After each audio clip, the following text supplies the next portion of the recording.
Hi, everyone. Good afternoon.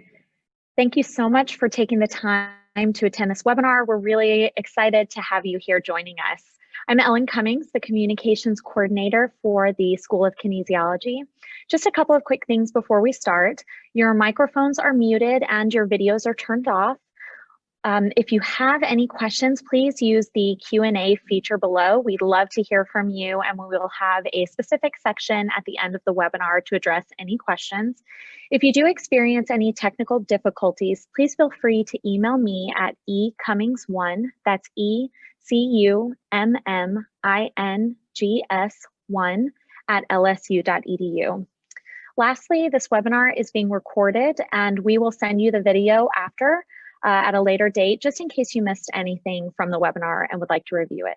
So thank you again for joining us, and I'm going to go on ahead and pass this over to Dr. Ray Castle. Thank you, Ellen. Hello, everyone. It's a pleasure to have you here on our virtual open house. And as we started this, starting to do these, we will do these throughout. We have another one coming up next month. And I encourage you, if you have any questions, feel free to join that the virtual open house, or also we'll have contact information as well. Some of you have already done as well. We have a fantastic loaded audience here online from across the country, and we'll get started with this. And again, the format will be, as we move forward, is to, so get this, sorry about that. Learning the technology of this as well. So our format is very simple. We're going to go through an overview today, provide some high notes on some things that we feel that's important, and I think that you will as well in your decision-making process. I will say that this presentation is geared for students who are in the process or will be in the next year or so looking at pursuing a career in athletic training at the master's degree level. And we do have a pre-athletic training concentration. If there are any someone on here that may be a high school senior, et cetera, this information is still very useful. We want you to ask those questions. As you see, the general items that we're going to talk about, main things to address. Throughout the presentation, I encourage you to go ahead in the chat area and submit your questions. And when we get to the end, you're going to have a dedicated time to answer those questions as time allows. So we will finish at 1 o'clock. We're going to spend probably about 20 or 25 minutes talking about our program and share some things with you about we have our program and what we feel is important for us. As you see by the logo below, we are a CADE accredited program, and our first cohort we've had applications open, and our first cohort will start this summer. So let's go ahead and get started. So first off, in terms of our faculty, we have two faculty currently. Myself and Dr. Amanda Benson is our clinical coordinator, and we have extensive experience, and you can go online and read our background in accreditation and what we do here. And then also what's really exciting is we're bringing a third faculty member on this upcoming fall for the new cohort. So we're excited to have that new person, whoever that will come in and join our group along with our big family of preceptors and faculty. Here's just giving you a glance of who we use in terms of our clinical outreach, in terms of our clinical sites. We primarily use, for our program, we're using the facilities here in town in the Baton Rouge community area. And we have some fantastic community partners that are great preceptors. They have fantastic facilities, and they are at a high level in what they do at their respective areas. At the high school level, you see over to the right, we have several high schools, not just having one athletic trainer, but having 3 or 4 athletic trainers at those sites, which is above the norm. So it allows us, including what we do with LSU Athletics and our physicians and our orthopedic group, Baton Rouge Orthopedic Group, we do clinicals there and on the various campuses as well. Kind of see kind of a visual of who we have here. Primarily for our clinical plan, we do most of our clinical work will be done here with LSU Athletics. So you were exposed to a high level and caliber of athlete and the patient population and the technology. And we'll talk more about that, and then the access to resources. And then also we have those community partners that we work with as well. So if you're going to be pursuing becoming an athletic trainer, what do those skill sets look like? And this is what we will prepare students to upon graduation of what they're going to get out into the workforce. And it's really important for us. We take a great deal of passion in making sure that students are prepared, not just to be prepared in the workforce, but they'll go out, and we want to build that foundation. And we firmly believe that our foundation, whatever your house is, and your personal career is your own home, and whatever our goal is to help you build that foundation, and whatever that foundation, whatever home you want that to look like, whether it's an industrial setting in college athletics, you have a solid foundation, and it starts at LSU in terms of being an athletic trainer. But in terms of core education training you will receive here, we have intensive and emergency care. Obviously, as an athletic trainer is what we do as a regular skill set, regardless of the setting. We're highly proficient in emergency care. We diagnose and treat injuries. We do a lot of wellness education and health promotion. We think about the injury rehabilitation. So if you're interested in being an expert in sports rehabilitation, injury across the lifespan, then you're definitely found the right profession in athletic training. We also, as an athletic trainers, can perform a number of different minor procedures. We also can, upon graduation, you receive training you can go into a surgical setting with a physician as well. Down the line, if you chose, you can conduct research, and there are different forms of research if you want to work in an academic institution, or just being the clinician and being a heavily engaged in looking at translational evidence and practice. And then also down the line, if you ever wanted to own your own practice as an athletic trainer and providing sports medicine services across the spectrum. As far as career options, when you graduate, this is what's really fantastic, is that there are so many opportunities for athletic trainers today, and what the opportunities they can do to impact across the whole lifespan of what in various sectors. So there are athletic trainers that work at NASA, Cirque du Soleil, you name it, Amazon, et cetera. I'm gonna give you one example in a minute of one of our graduates who is in one of those other settings, just than a physician practice or other settings. Are additional certifications required? No, they're not required, but we do have additional specialty certifications that are available upon graduation. So remember that once you graduate with a master's degree, you're set, you're locked and ready to go into the workforce as a highly competent healthcare provider, working under physician direction in a collaborative practice setting. After you graduate, there's also specialty certifications or specialty training in accredited residency programs, also coming on board of fellowship programs. These are the main areas you look at: orthopedics, rehabilitation, behavioral health. Those are typically 1 year in length.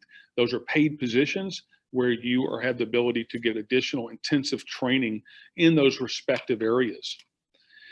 I mentioned earlier about the various settings, and I want to highlight one of our former students, Caressa Ackles, who is just a phenomenal person if you ever get a chance to meet her. Anyway, Caressa is from the Houston area, came here, graduated in 2011, and now she works as an injury prevention specialist with Amazon. And she's not the only LSU grad who works at Amazon, so we're excited about that. But what's also really fun fact about Caressa is she started her own nonprofit after a family member had a serious medical disorder and started fundraising. So now she started this to help others, and she's empowered so many people with her golden cause and what she does in helping others to get healthy and have across the lifespan. So that's one of the things that's really great. And you see her little byline here. And we think the world of Caressa and what she does, and how she lives golden every day, and what she does, not only in her workforce, but also in her passion as well. Let's change gears for a second. I want to talk about by the numbers for our program. And I'll spend this just for a couple of minutes on here and then move forward, because I know you have a lot of questions that you want to ask from the audience. So one of the things we get asked a lot is, how many students do you accept in a cohort? Our cohort, we will accept 26 students in the cohort. That's a maximum we have.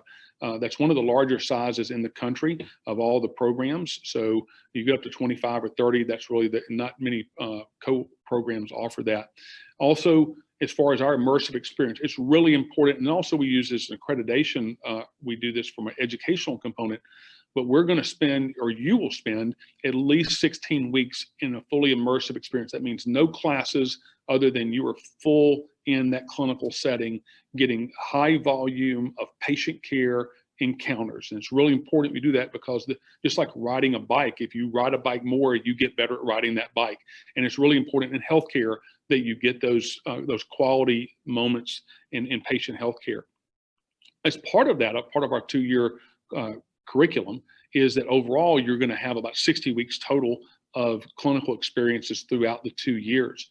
There's a continuum of care, and those 16 weeks are built within that as well. So you're getting a really immersive experience, most part throughout the curriculum, but there are some dedicated times where we want you to learn to function and act as an athletic trainer and use your skills to the full potential.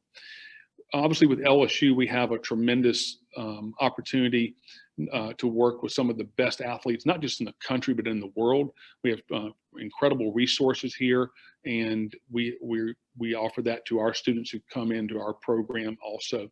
One of the great things that really, while we have really great facilities, the thing that's really fantastic is we get to work with a lot of great people. And those clinicians we have 50 to 60 clinicians, from physicians to registered dietitians to our mental health experts to the athletic trainers to other healthcare providers that we work with, and they are just fantastic in their job and delivery of healthcare, and they're very passionate about helping our athletic training students succeed and move to their fullest potential by the time they leave here and set that great foundation. Also, we have some phenomenal clinicians have been recognized for their efforts, from Hall of Fame winners. We have fellows of various professions. They're recognized for their research, for their clinical practice, and they are leaders in not just in professionally, but who they are as a person. And we're excited to have them a part of our whole family. So what does our curriculum look like? Our curriculum, when we started this curriculum, the master's degree, we wanted with a focus of go change healthcare. When you leave here, we want to have our students to be the change agents in the world in terms of healthcare, not just in sports, but whatever the sector they move into.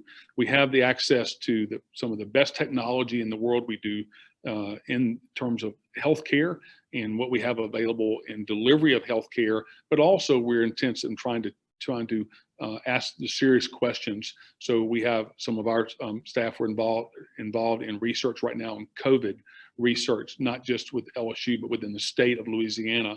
We have other orthobiologics. We do R&D with do a lot of work with our School of Engineering, Mechanical Engineering, in developing newer technologies as well that can impact healthcare. So, and then you see some of the things we use as well, ability that will impact healthcare. So here's our curriculum. Curriculum is pretty straightforward. You will have 2 summers, 2 falls, 2 springs. This first year is fully immersive, it's intensive in terms of the didactic component. Now, what we do you'll see here on the fall and the spring, you see that you have 1 course that's a clinical, and that runs throughout the fall semester or the spring semester. And then we have 2 7-week semesters. And what that allows us to do and allows our students in our program to do is there'll be a 7-week course. You have 2 courses. You're not studying 4 or 5 courses, which you can probably tend to get bogged down on. We're getting really good in one area. Think of it almost like a clinical focus block as well, or you're getting there, and we build upon and go to the next part of the semester. And every semester builds upon each other. One of the first things in the summertime, if you want to step back for a second, is emergency medicine class. That's a 6-hour credit course. Students will have the opportunity to sit for the National Registry exam to become a licensed EMT basic, which is also, I will talk about that in a minute as well, but it also sets the stage for doing some other things as well. And for moving into the second year, we drop off the course load, and now we want you to be really clinically intensive and get that hands-on practice more. The summer is an online course, so that will allow you to do whatever you would like to do in the summertime. If you're going, and we understand we are very sensitive to graduate school being across the country being, it's an expense. So you have the opportunity to go earn money, go do the internship or whatever opportunity you want to learn of your choice and where you want to start to develop and move into those areas to make you the most marketable person when you leave here. So those are, you have the flexibility to do that. It's not tied into the curriculum. Then the fall, we have moving into the fall, that first 7 to 8 weeks is fully immersive. That's the only, you're doing day in, day out with clinicals the full day. We come back in the next half of the semester, there's another course and one course you would take. And then spring semester, you have those 2 courses the first 7 weeks, and we have a clinicals during that time. And you're sitting for your board exam during that time period, during that first half of the semester. So we tie things off, and then the goal is the last half of the fall, that spring semester of year 2, you're just doing clinical work, and you've already looking for jobs. You're already dialed into jobs. You passed your BOC exam, you graduate, and you already have a job well before you graduate, and we move off and do great things as a certified athletic trainer. So what are we fierce for? It's one of our mantras here at LSU. We're fierce for many things. And I think for our program, we're fierce for your future and what we see that program is going to develop down the line. You know, some of the things that we see just on the cursory view, one is we have an extensive alumni network. Just within LSU has 240,000 alumni worldwide, not to mention what we have with our alumni to dial in and be connected with those alumni as you move forward. We have phenomenal facilities. One of the things that's really great about our program, how we structured it, and the focus is being a licensed athletic or a credentialed athletic trainer. You also have the ability to get have the certifications at EMT. So you're walking out with multiple credentials, which allows you, one, for your marketability standpoint, but also what you can do in different sectors and where you can bring your strengths into that to your fullest potential. And we have the extensive hands-on experience as well. One of the things I want to share with you briefly is our instructional facilities, and you'll see the picture on the left is our main facility we have right now. That's actually in Tiger Stadium, and it's adjacent to our primary facility, the Broussard Center for Athletic Training. We use this as a classroom. That glass area is an aquatics area. We can go into aquatic rehab. We walk right out the door and you see the rehab facility area. So we have access to all that at any given time, not to mention other facilities we have from our instructional standpoint as well. One of the things I'm really excited about, and it's a long time coming, we're actually in the process of starting the groundbreaking on Huey P. Long Fieldhouse is our home. They're starting renovations on that this upcoming year. Will be completed in 2022. This is just a couple of basic renderings of what you will see for this. And of that, we will have our own dedicated suite, and it will be a high technology suite. These are some of the things within our department. You'll see some of the lab areas, including we have a cadaver lab that we will have in place as well, right down the hallway from our building. And this is the rendering for what our facility will be. And a close-up view, when you see this, is that when you walk in, we'll have a suite area. We have the big classroom area. We will have a high-fidelity mannequin, so we'll have a computer control room where we can record, give feedback at any time to students. We have lower fidelity, high fidelity. We will have mannequins that when they will blink, they will be able to talk to you. You take vital signs from any vital sign there is to do any of our minor work as well. So we're excited about doing that to bring the highest level of training to our graduates. And then also we have a dedicated exam room. We can look at digital x-rays, do all those things from an instructional standpoint. And then also we can go in and have small group meeting rooms for debriefing and do some instruction from our patient simulation center. So some of the big questions you have, and I know that you probably already have some questions already about various aspects of our program as far as the application checklist. And again, I know I've looked on the list, and I know those that I talk with, I'm a big proponent of just researching programs. You want to find that research and what is going to be a good fit for you. Obviously, having the prerequisite coursework, our information is pretty extensive on our website as well. And again, the couple of things with the GPA is preferred to have a 3.0 in the last 60 hours. That's what we look at, the last 60 hours, and look at the GPA and what that may look like. Not the overall, but the last 60 hours is what shows your best potential. And then on the prerequisite coursework, having a minimum or better or preferred of 290 on the GRE. And our evaluation process, we look at objective, but also we look at a holistic evaluation, because it's important that while those numbers are really good, if we don't look at the other parts of your application, we miss out on the opportunity for having a really good student who will be successful in our program. So we look at all the things, the letter of recommendations and other things as well, and your past experiences that bring to the total table or your total application packet and your full potential. Observation hours are big, the ATCAS, I'm gonna talk about, and the LSU application, I'll talk about that for a second. I'm sure you have some questions. So if you have not applied and you're going to be applying in the next year or so, ours is pretty straightforward. We have ATCAS, which is a common application system, and we're part of that. So when you log in to ATCAS, and you can go to our website and you can find the application access if you've not done that before, and you create a profile and you're uploading. And if you select LSU, it tells you specific things that LSU needs. But for the most part, everything you need for our program, and a lot of other schools use this as well. You put that information in, and when you have that, you look at the system, and there are some specific questions for LSU. What we have done with our application, we have a graduate school application, and what we did in working with ATCAS is the majority of the material that we need is already in ATCAS. So when you are doing your application materials, it may only take about 5 or 6 minutes to complete the materials for LSU, in the graduate school application. You don't have to upload materials. Everything is right there in ATCAS already. So we tried to streamline the process for you.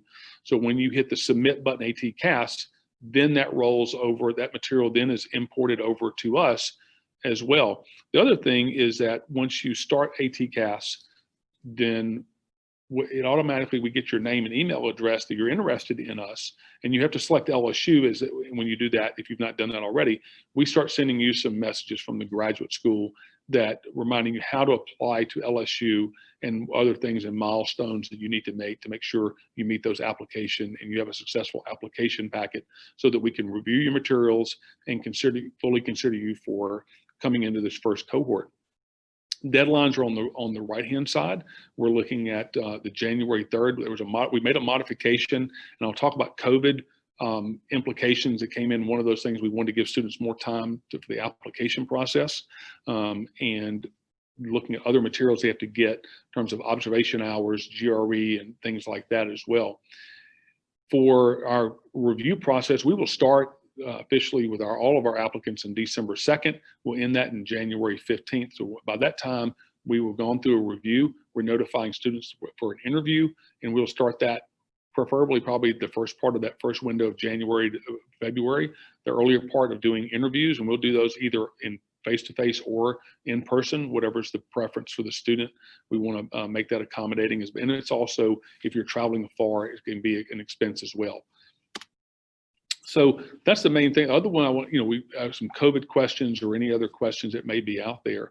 So we're going to spend some time now for the remainder of the session looking at the question and the answers for this. So I'm going to pull this up for a second, and we'll see if we have any questions that you may have about our process and what LSU is in terms of our application as well.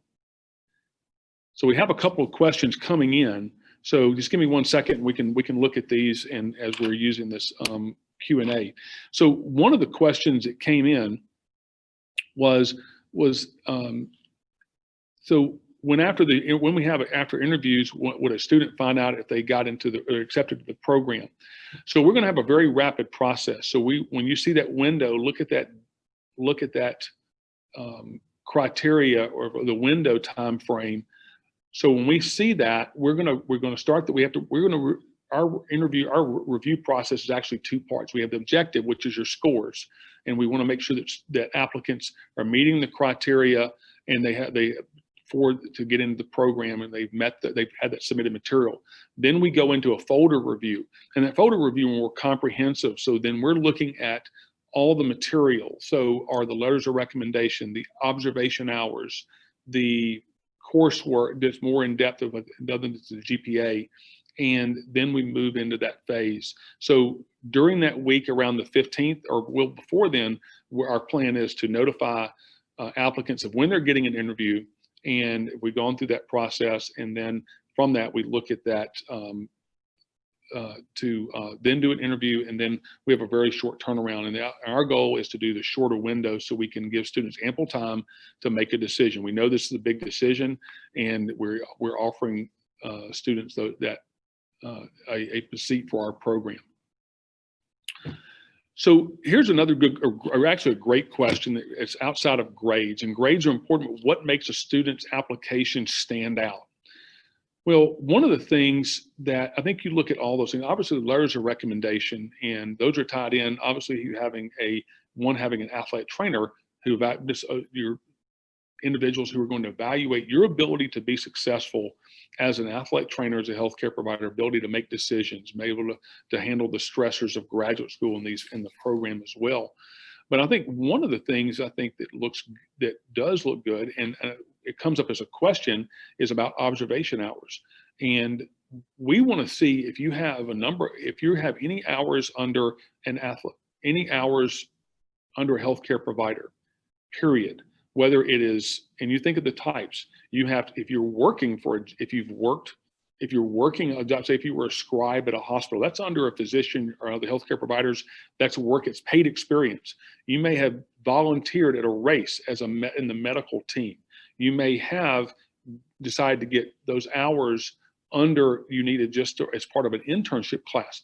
All of those at the end of the day, when you categories, those are all hours. It paints a picture for you that is, whether it's 75 hours or 100 hours, those hours paint a picture about who you are and your understanding of healthcare. So now you've seen what healthcare looks like from those healthcare providers, and you have the experience. So those are things and what your overall accomplishments are. So those are probably some of the bigger things that we look at in terms of your recommendations. And then again, it's only a part of it. We have to we want to bring applicants in do the interview phase, because then that's when that's only paper. We need to be able to talk to the applicant, and we can truly see the true potential of what someone is coming into the table as. Let's see here, another question. So as far as there was a question, and we're not really sure about how this question is framed, but is there a admissions process there to be the athletic trainer program? So in order to do our clinicals here with athletics as well, you have to apply to the master's degree for a program here. If you are a high school student and looking to come to LSU, I encourage you to visit the School of Kinesiology website. You can visit our website at lsu.edu/athletic training, and we have information about the pre-athletic training concentration, and then we work with students to start that 3 or 4 year process to have a successful application. Give me 1 second, I'll read this one question. So as far as this, there's a question that actually, 2 questions related to being a student athlete. And one is, I want to address the first question that came up, and then I'm going to try to address this other question as well. One is, if you're a student athlete in college, and can you spend that time that you worked under an athletic trainer as part of your observation hours? The short answer is no, because you're the patient and not the healthcare provider. So that has to be delineated out. There's a very distinct difference of being the provider versus being the patient. As far as hours are concerned, we would have to look at that in terms of whether getting those hours as a collegiate athlete, you would have to make those accommodations. And I think I say this, I don't want to speak for other schools, but I think this would be pretty good across the country, that you have to complete those hours if they have hour requirements. However, one thing we have done, and I encourage if there's a student athlete on here today, that we just need to look at that and how we look at those overall hours. COVID has been, and I'll talk about that for a second, we've made some accommodations for COVID. While we will not waive the hours, we can provide some extensions to those hours for that. And we posted that information on our website.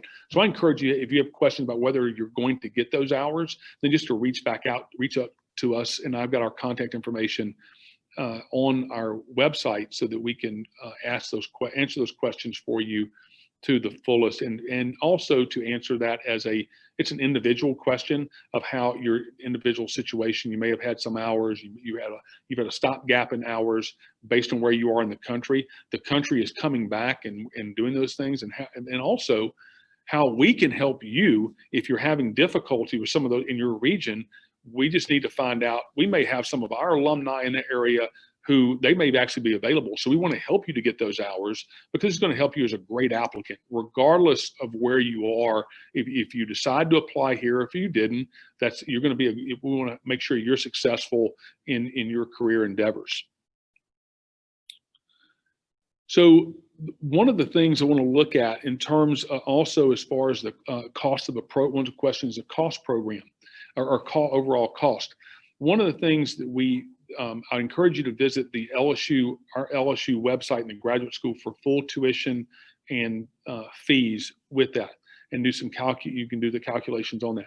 What I will tell you is this: I can't speak for other programs, but I do know for LSU is this doesn't occur to any of our classes. We do not have any lab fees associated with our class, so we absorb some of those fees. So we have some of our buying equipment and other things as well. There may be some things you may have to purchase, incidental, but for the most part, these big ticket items, other than your textbooks, this is what you purchase. We try to keep that down to a minimum. We value that as a state institution, a flagship institution in Louisiana and in the region, that we want to be able to, we make it as affordable as possible for students. So we have a very intensive clinical application system called eValue, for example, that we use. A lot of programs use these type of clinical tracking systems, and it's a very expensive system. We pay for that. The university pays for that, and among other things as well. We provide a good bit of clothing and other things as well to help off defer those costs. So we will send some information out to, after this call, we can send some information specific about the tuition as well, what that looks like. I do know we're very competitive in terms of other schools as well. And when you look at that over the course of the 2-year period. And also we tried to be sensitive in terms of, as I mentioned on the curriculum, of what that looks like in terms of how students can be successful, and they need to plan out. They would plan out, but we have the ability to work in the summer or do some other, and we did that. One of the things we can help out with the EMT, you have some opportunities where we'll work with students in the area to have some PRN type of work as well. Question we have regarding some of the requirements is on the CPR AED certified with the Red Cross. Is it different from the basic life support? Yes, it is. It is different from the process for that. That's a basic credential. BLS is the credential used for most healthcare providers. So you have time to do that, and we will work with students based on the timing of that. We may actually work that out. And this is once students you don't have to have it right now. It's not a requirement if you are applying to the program. So you don't have to, if you don't submit it, you don't have it, that's fine. We let applicants know that before we get here, we'll do that. And depending on what the situation is, we may actually be able to do that here when students actually come in when they first start on day one. So we have the ability to do that. So for that. So I hope that answered that question as well. So here's another question. I'm gonna look at on my iPad right quick. Give me 1 second. So I think I addressed this before. It was related to asking about what types of hours under healthcare providers can be used to document those hours for application. So again, we have to look at where your hour, it has to be a licensed provider, healthcare provider. So if you aren't certain of who that is, then I encourage you to contact us, and we can give you some direction on that, as well as what that would entail. That's being for what we recognize and our accreditor recognizes as a prerequisite as well. So we have that. The one thing I will say is it needs to occur since you've graduated high school. While we value the experience students have had they did some experiences in high school, we're looking from college on. So it'd be from after you graduated up until however that may be. So it could be paid, it can be volunteer, or it could be a part of an internship class, as long as you have those hours documented and they're signed off by the appropriate healthcare provider. So question gets into BOC, so as far as pass rate data.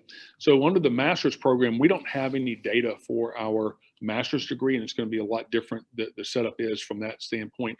I encourage, for pass rate data, definitely encourage you to visit our board of certification. That's bocatc.org. It has relative pass rate data from different across the program as well. And we can see what those look like as well for that. And we can ask, if you can't find that, then you can always reach out to us, and I can help you find that information that you're trying to find specifically as well. Let's move on for a second, some other questions I have. So let me scroll down the list here. One question gets into the GRE score that we're looking at in terms of the GRE.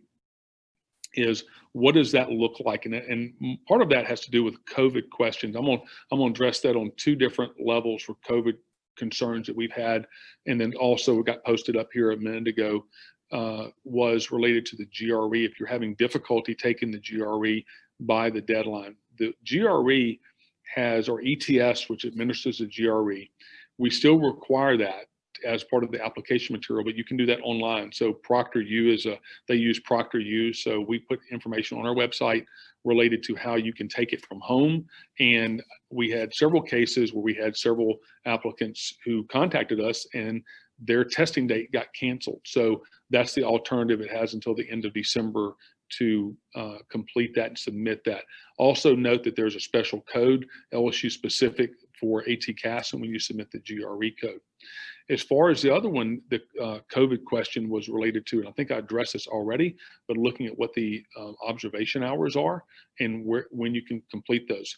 For our applicants, we made the decision, we were monitoring this very carefully, is that we have, and you may be one of those as an applicant who's having difficulty getting those 75 hours or the 50 hours under an athletic trainer, and any other hours up to the 25 or even beyond under other healthcare providers, a licensed athletic trainer, is looking at the if not being able to get those hours. So what we did, we're not providing a waiver on the observation hours. What we did, we provided a waiver and have an extension. We can lay an individual plan out with an applicant to fulfill those hours by the time they start the program if they're accepted. So we put a further date out into the spring semester as well, so that we can work with the student and give student ample time, and it takes that pressure off. And we recognize that we're recognizing that we know we're going to get those hours that come back in down the line, and we want to see that down for those applicants. So another question here is, when we do the clinicals, we're asking to do a specific activity or sport when we do that. So when we start our program, over the 2 years, we initially put students in a deliberate place. And part of that goes back to that holistic evaluation. Once we accept someone, we want to put students that are going to be in a position they're going to be successful, and we evaluate that constantly throughout the 2 years. We're trying to build strengths in terms of, and there's many facets of being a quality healthcare provider, so that when students leave here, they are highly competent and they're successful when they leave here. So the first time we put an area where we do that, and then as we move through the program, we start trying to tailor those clinical sites out best to what their career goals are. But we also have to keep in mind that we have to meet accreditation, consistency requirements, and students are getting similar equated experiences, and more specifically, they're getting hands-on patient care experiences with the various populations, with an adult population, with equipment intensive, with the general medical, going into our physician offices, going potentially doing surgical observations, et cetera. So we plan that out over the 2-year period. And once the students actually come here to LSU, and we for that process.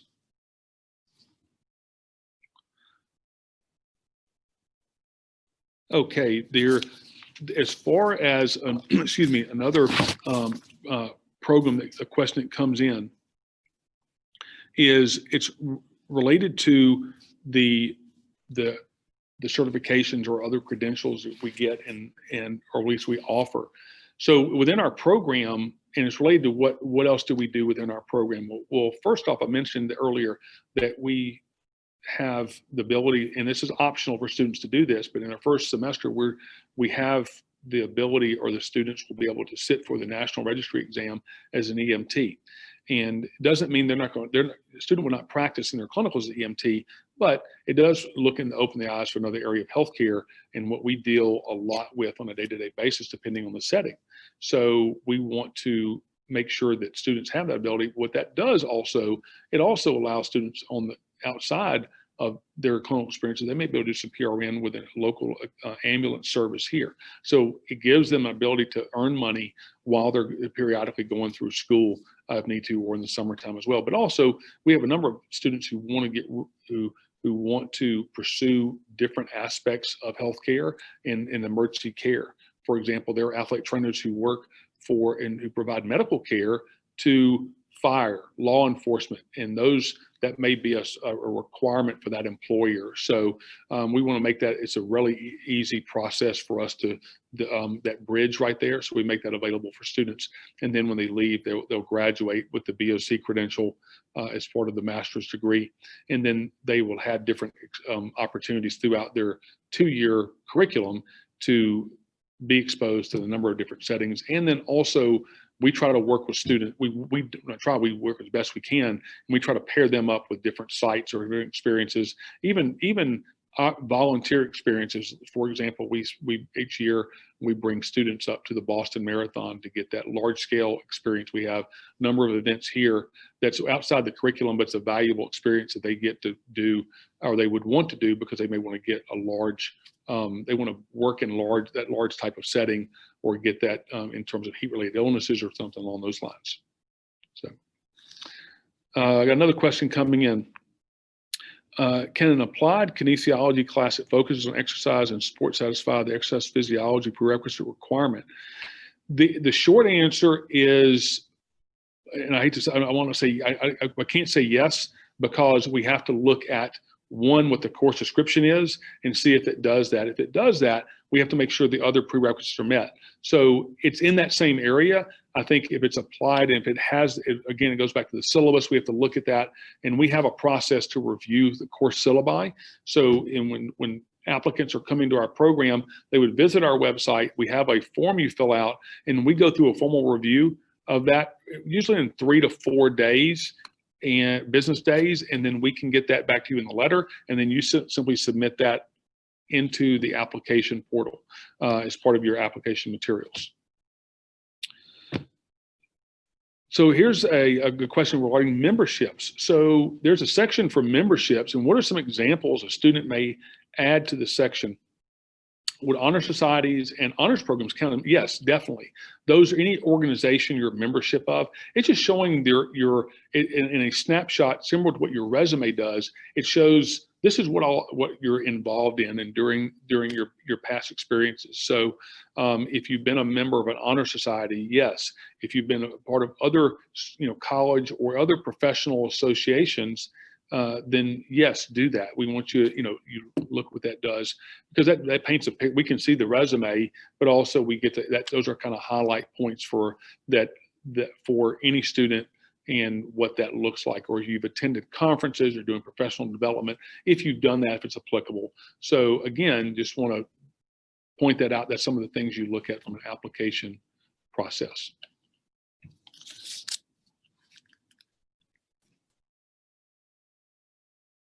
Let's see here. I'm fairly new to using this, so give me 1 second to look at these.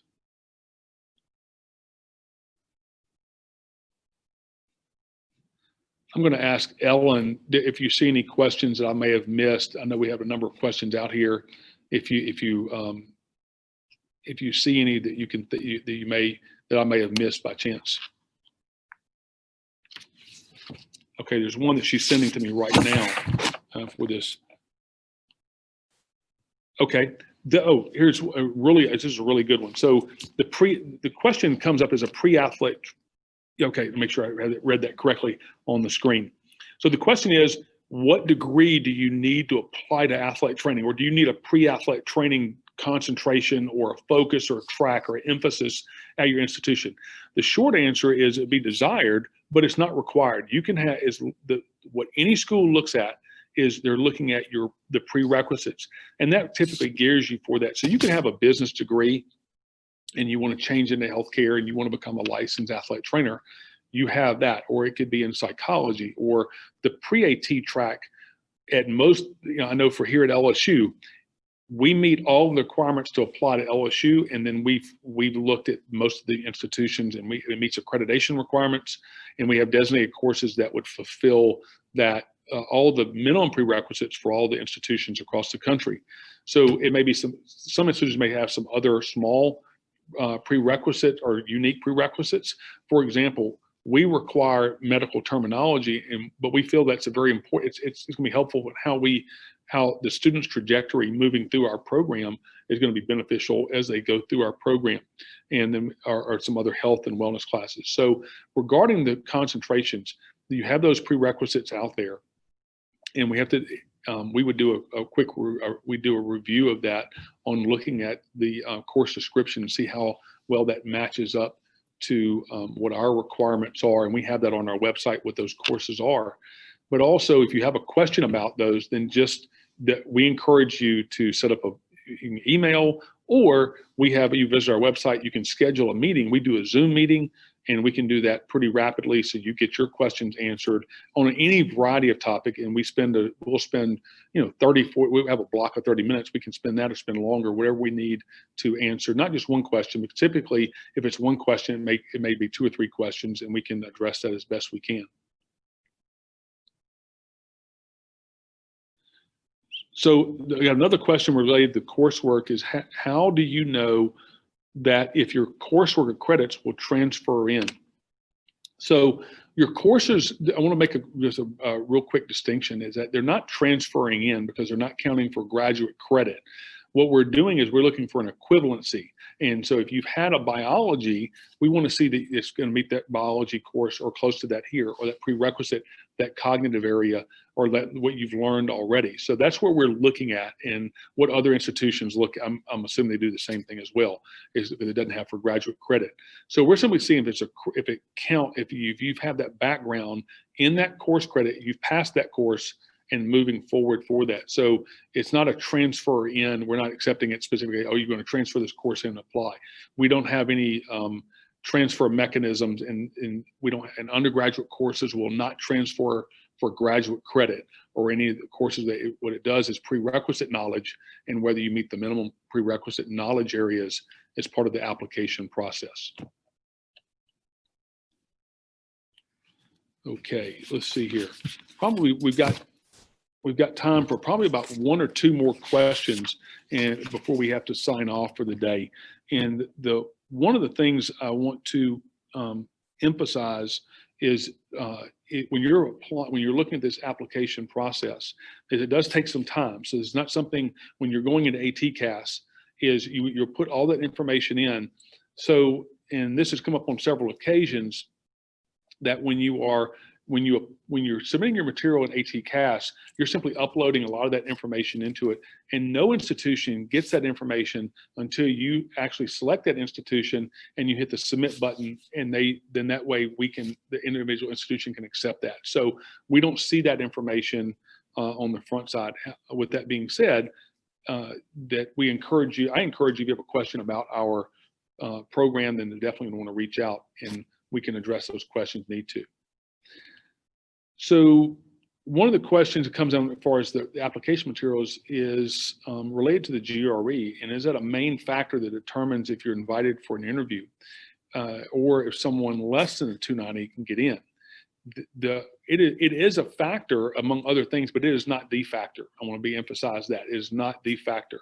Can a student with less than it? Yes, we have it as a preferred, that amount. It's aspirational. We want students. We look at the whole picture. So we want to look at, can a student have below a 290? Yes. We want to look at the GPA is higher, or it could be they had a high GRE score, but didn't do so well in the 60 hours, but they've got a good, maybe below a 3.0 in the 60 hours or but they've done well in the prerequisites above that. So 2 out of 3, we definitely want to look at that. But without being specific, we can't, we have to look at the total package of what, not just there's a base score, and we do use it. And we're, I don't know about other institutions, but I know that we try to be as very clear, and with any applicant, this is what our score is, to provide the best where you can shoot for that. We aspire for that, but it's not set in stone as one, we're going to draw this in the line, and if you don't have a 290, we're not accepting you. No, that's not the case at all. But we do want to make sure that but we're clear, very clear, and we articulate that to everyone as well. That was a very good question there. That comes up as a very common concern for students not meeting one criteria or not. No, we're going to look at the total. We want to look at the total package, the application material. So one does not weigh out one area versus the other. We look at observation hours. We look at all those things. You're putting those materials in there into ATCAS. We're looking at all that information as far as, we want to make sure that the students coming in are going to be successful when they come here, and not just successful here to get in the program, but successful when you leave here and well beyond after you leave here. That's our goal here, our passion, that we want to make sure that students are successful in the short term and in the long term for being a licensed athlete or credentialed athletic trainer. So we've got time for about one more question. And those are the ones I had seen already on here. So I want to throw that out to the audience. If you have any question, go ahead and submit that. And we've got time for one more question, and then we'll need to sign off because our time limit is coming to a close.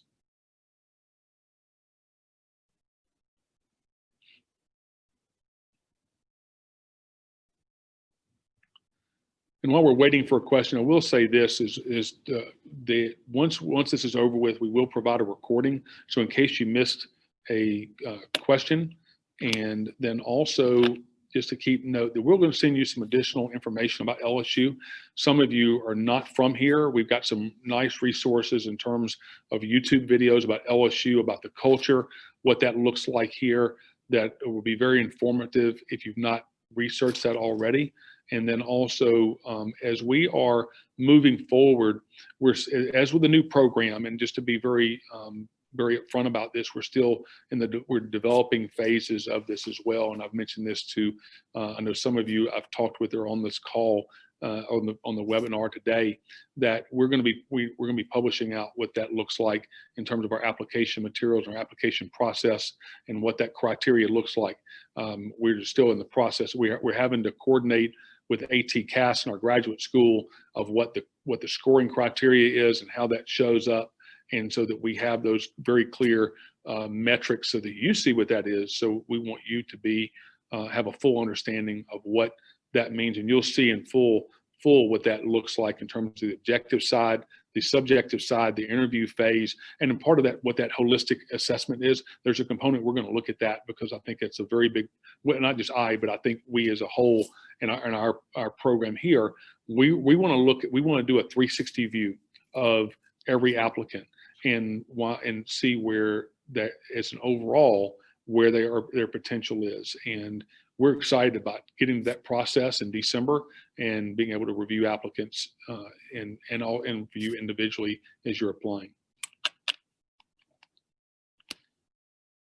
Okay, so are there any opportunities to virtually tour the facilities and meet with current students and faculty?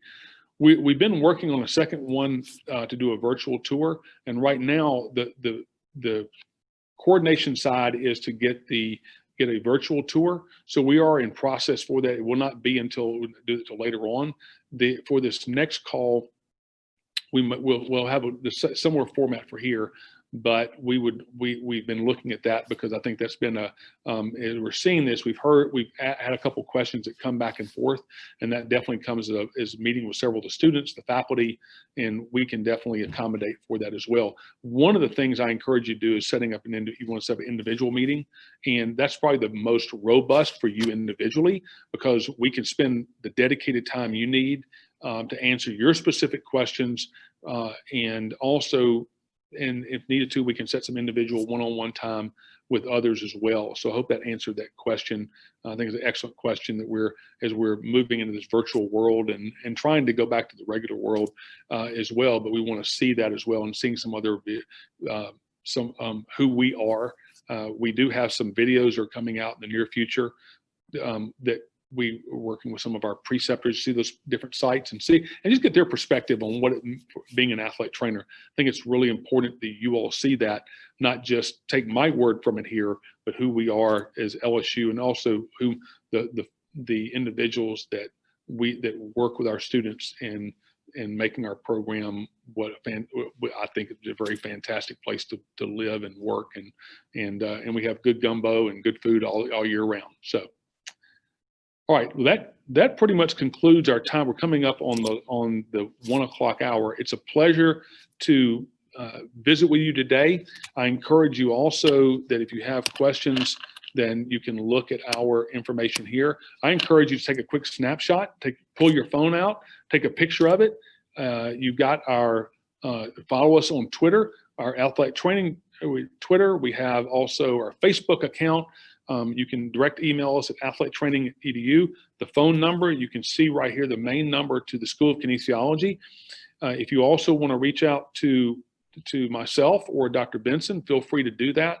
We want you to have that opportunity, and we've done that. And even if you go online to our account, or I'm sorry, to our website, you'll see schedule a meeting, and that goes directly to us, and we can set up a Zoom meeting. Or if you're in the vicinity, we can look at having a face-to-face meeting here on campus. The one thing I would, as a side of caution, if you're coming to campus, we can do some of that, but our clinical facilities are still they're still very tight, as most healthcare facilities are as well. So in which case, we're trying to work on the alternative, as you mentioned, for that virtual tour as well. So once again, thank you so much for attending today. We're so glad to see you here. Had excellent questions. And again, if you have any other questions, feel free to reach back out to us in the upcoming weeks as you start your application process, or in the next year, and during this year, if you're considering LSU as your next home. And we hope you will do that as well. Thank you so much, and go Tigers.